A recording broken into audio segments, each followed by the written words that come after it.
tao. Ayan. So, nakagala din sa Fanabo Mariculture Park. Diba? Ayan. Mangrove Forest Park. Ayun. Diba? Ayan. So, wala naman kaming ibang ginagawa, kundi mag-iikot na muna kami dito. Ayun. Ayan. Diba? Naglalakad ako at yung partner ko naman yung nagvi-video, pero napakalikot. Japan, napakalikot yung kamay. Kaya lang, okay na yon kaysa walang nagbibidyo. Diba? Walang maia-upload. Diba? Ayan. So, napakaganda dyan. Puro green ang makikita. Ayan.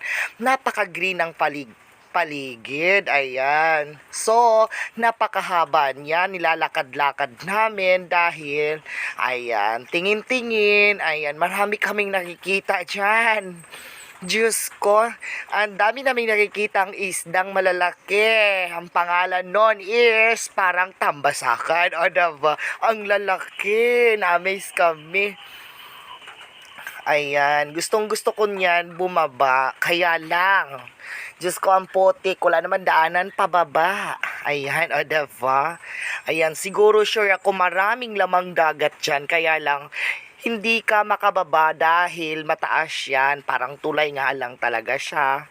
Ayan. So, pag bababa ka dyan, mahirapan kang umakyat. Ganon.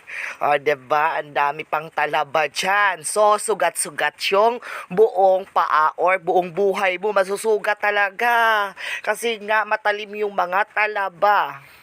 Ayan, habang naglalakad ako, ayan, patingin-tingin lamang, diba? Ang haba ng nilalakad namin, almost 6 minutes, diba? Ayan, so habang naglalakad, ayan, tingin-tingin. Diba? Napaka-green lahat halos.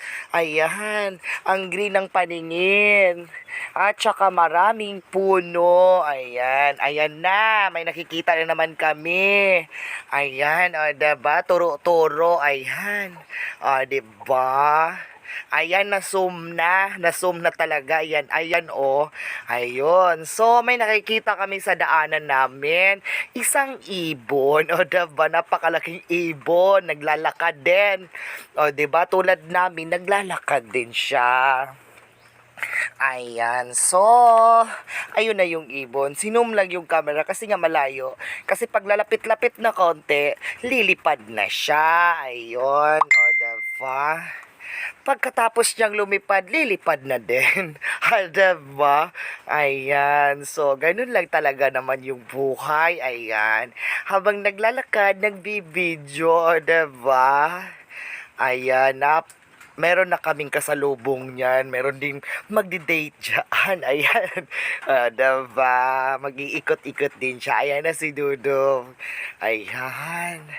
Gustong-gusto niyang bumaba kasi may nakikita siyang mga isda at lamang dagat. Pero saan ba siya dadaan? Mahirap, diba? Ayan, so napakaganda dyan. Peace of mind ang hinahanap mo, punta ka dyan. Ayan, umakyat ka sa mga punong kahoy, matatanggal talaga yung lahat ng iniisip mo. Pero pag uwi mo, iisipin mo na rin na maganda yung pinuntahan mo, diba? Ganun lang naman talaga yung buhay. No more stress. Huwag natin i-stress yung sarili natin dahil nakakasawa na, diba? Ayan. Ayan na si Dudong. Nabibisi-bisihan na si Dudong. Kakatingin-tingin. Marami raw siyang nakikitang lamang dagat. Diba? Ka-perfect lamang dagat. Ayan. Ayan na. Diba? Nakikita nyo ba yung nakikita niya? Ako hindi masyado. Ayan, diba? Ayun, yung tambasakan, yung inaano niya, yung isdang nabubuhay na nasa putik. Ayun, tingin-tingin siya. Ayan. Akala mo nagsusurvey siya ng daanan. Diyos ko, Dodong. Ayan. Ayaw na ayaw niya pumunta dyan kasi nga daw tahimik na lugar. Sabi ko, mag-ikot lang tayo konti. Titingin-tingin lang tayo kasi matagal na tayong hindi nakapunta dyan. Ayan. Pumapayag naman. Ayan na, bababa na kami dahil narating na namin yung gusto naming marating. Ayan, o diba? Uuwi na ang marating talaga kasi nga galing na kami doon. Ayan yung hagdanan nila. O, diba? Ang ganda-ganda. Ayan. Bababa na ako. Dahil uuwi na kami. Medyo madilim na. Parating ng kadiliman. O, diba? Ganun lang yung buhay. Hi! Bye-bye mga tao. God bless us all. Ingat palagi. Ayan, mag-iingat kayo. Dahil sa panahon ngayon, umuulan, umiinit. Umaaraw, umuulan.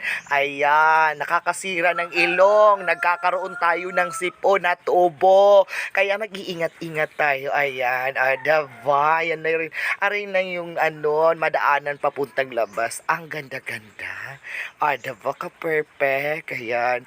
Habang naglalakad ako, kinakamera ako. Kinakamerahan ako niya. Kasi nga, ayan. Ang tagal ko raw maglakad. Ayan. Nakaikot daw yung buong mata ko, sabi, nakaikot. Ayan, diba ka-perfect naman talaga tingnan yung mga punong kahoy, diba? Ayan, bye-bye mga tao. God bless us all. Ingat pala.